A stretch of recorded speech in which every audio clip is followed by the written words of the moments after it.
அஸ்ஸலாமு அலைக்கும் friends, welcome to just for you JFU. இன்றைக்கி நம்ம சேனலில் சூப்பர் டேஸ்டியான சிம்பிளான ஒரு டர்னிப் கறி தான் பார்க்க போகிறோம்.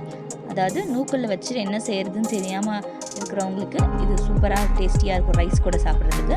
ஸோ 2 டேபிள் ஸ்பூன் அளவுக்கு குக்கிங் ஆயில் போட்டுட்டு ஒரு பட்டை, 2 ஏலக்காய், சீரகம் கொஞ்சோண்டு, சோம்பு கொஞ்சோண்டு, இது எல்லாத்தையும் போட்டு நல்லா தாளிச்சுக்கோங்க. கூடவே நம்ம வந்துட்டு ஒரு வெங்காயத்தை சின்னதாக நறுக்கி வச்சுருக்கோம் பொடி பொடியாக. அந்த வெங்காயத்தையும் சேர்த்துட்டு நல்லா வதக்கிக்கோங்க. ஸோ வெங்காயம் வந்துட்டு நல்லா உங்களுக்கு கண்ணாடி பதத்துக்கு வரணும், அந்த அளவுக்கு வதக்கிக்கணும். ஒரு மிக்சர் ஜாரில் 2 டீஸ்பூன் அளவுக்கு தேங்காய், 2 வெங்காயம், 2 தக்காளி, 1 பச்சை மிளகாய், 1/2 டீஸ்பூன் ஜீரகம், 1/2 டீஸ்பூன் சோம்பு, 1/2 டீஸ்பூன் மிளகு, இது எல்லாத்தையும் சேர்த்து ஒன்றா நம்ம அரைச்சி எடுத்துக்க போகிறோம். நல்லா ஃபைன் பேஸ்ட்டாகவே அரைச்சி எடுத்துக்கோங்க. அது இல்லாட்டி இந்த வெங்காயம் வதங்கிட்டு இருக்கட்டும். இப்போது இந்த வெங்காயம் வந்துட்டு நல்லா வதங்கிட்ட பிறகு தான் நம்ம இப்போ அரைச்சி வச்சுருக்க அந்த விழுதை நம்ம அதில் சேர்த்து அதையும் ஒரு 5 நிமிஷத்துக்கு நல்லா நம்ம வதக்கி விட போகிறோம். ஸோ இப்போ நம்ம இதை ஆட் பண்ணிடலாம். வெங்காயம் நமக்கு நல்லா வதங்கி வந்துருச்சு. இதையும் ஆட் பண்ணி ஒரு 5 நிமிஷத்துக்கு நல்லா வதக்கி விட போகிறோம்.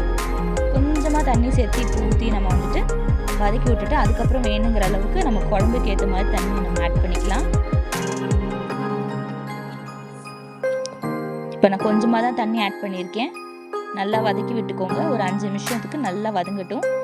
இந்த ஸ்டேஜில் நீங்கள் உப்பு, மிளகாத்தூள் 1 டீஸ்பூன் அளவுக்கும், மஞ்சத்தூள் 1/2 டீஸ்பூன் அளவுக்கு சேர்த்து நல்லா வதக்கி விட்டுருங்க. இப்போ நம்ம நூக்கலை தோல் சீவிட்டு கழுவிட்டு நல்லா கட் பண்ணி வச்சுருக்கோம். அதையும் ஆட் பண்ணிக்கோங்க. ஆட் பண்ணி ஃபஸ்ட்டு இந்த மசாலாவோட ஒரு 2 நிமிஷத்துக்கு நல்லா பரட்டி விட்டுக்கோங்க. அதுக்கப்புறம் நமக்கு தண்ணி தேவைப்பட்டுச்சுன்னா எவ்வளோ தண்ணி தேவைப்படுதோ அது தண்ணி அளவு ஊற்றிட்டு ஒரு 3லேருந்து 4 விசில் அளவுக்கு நம்ம விசில் விட்டு எடுத்துக்கலாம். ஸோ இப்போ நான் குக்கரை மூடிட்டு ஒரு 3 விசில் வைக்க போகிறேன் நான். ஸோ இப்போ விசில்லாம் போயிட்டு ப்ரெஷர்லாம் ரிலீஸ் ஆனோடனே நான் ஓப்பன் பண்ணி பார்க்கலாம். உங்களுக்கு நூக்கல் நல்லா வெந்திருந்துச்சுன்னா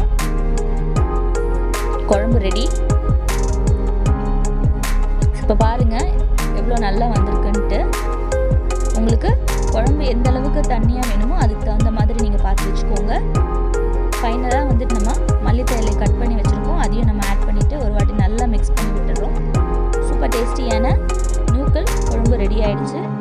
இது ரைஸ் கூட சாப்பிட்றப்ப ரொம்ப டேஸ்டியாக இருக்கும். கண்டிப்பாக அதை ட்ரை பண்ணி பார்த்துட்டு எப்படி வந்துச்சுன்னு எனக்கு சொல்லுங்கள். இந்த வீடியோ பிடிச்சிருந்தா லைக் பண்ணுங்கள், ஷேர் பண்ணுங்கள். மறக்காமல் நம்ம சேனலை சப்ஸ்கிரைப் பண்ணிவிடுங்க. கூட பக்கத்தில் இருக்கிறது பெல் ஐக்கான் கிளிக் பண்ணிக்கோங்க. அப்போ தான் நம்ம போடுற வீடியோஸோட நோட்டிஃபிகேஷன் உங்களுக்கு உடனே வரும். வேறு ஏதாவது வீடியோ தேவைப்பட்டாலும் எனக்கு கமெண்ட்ல சொல்லுங்கள்.